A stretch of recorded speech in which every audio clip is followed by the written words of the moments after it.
Hey guys, so I just wanted to record a video for my setup for clipping into the Farore's Wind Fairy Fountain.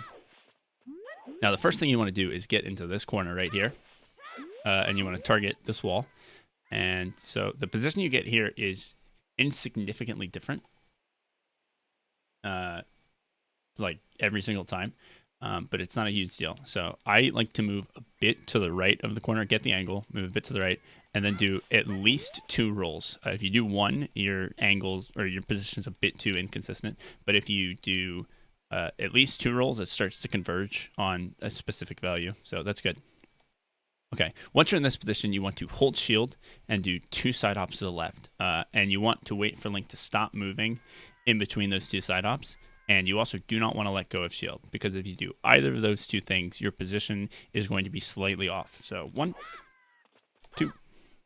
Okay, now you want to do a side hop to the right, and you do want to let go of shield in between these 2 side hops. And then you want to do a side roll after Link stops moving. So,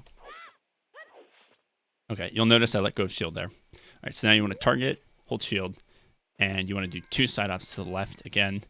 And once again, do not let go of shield and wait for Link to stop moving in between them.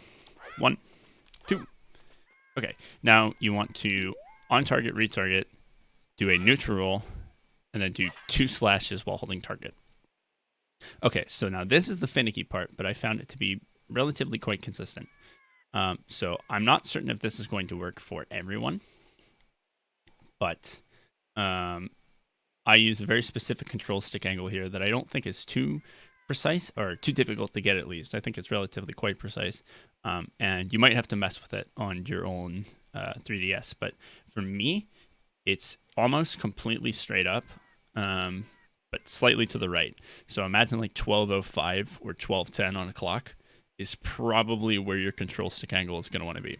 So I'm going to use frame advance here. And I'm holding the control stick angle. It's just very slightly to the right. And I'm holding B. Okay. And now the first frame that's going to end up working is this one right here, where this black line, like line texture on the wall, is right at Link's waist. So I'm going to hit the B button here to jump slash, and Link clips right into the wall. Okay. So now the next frame should also work just the same with this control stick angle. So at this one, the line is like at Link's armpit. Okay, well, I held the B button there, so he still jump slash on the right frame. So even though I advanced another frame. And then the next frame should also work. I have found that this next frame is a little finicky, and it requires the control stick to be pretty much in exactly the correct position, which...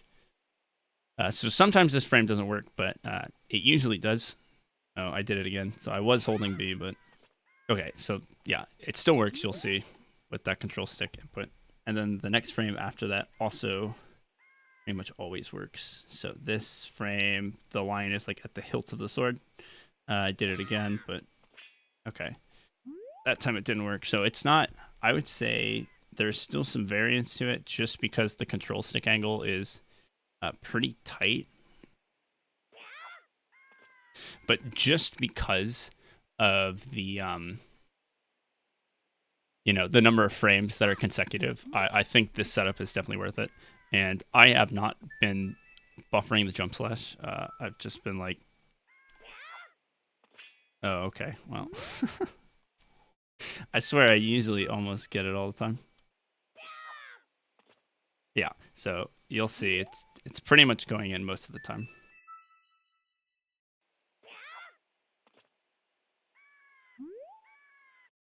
So is there a better setup out there?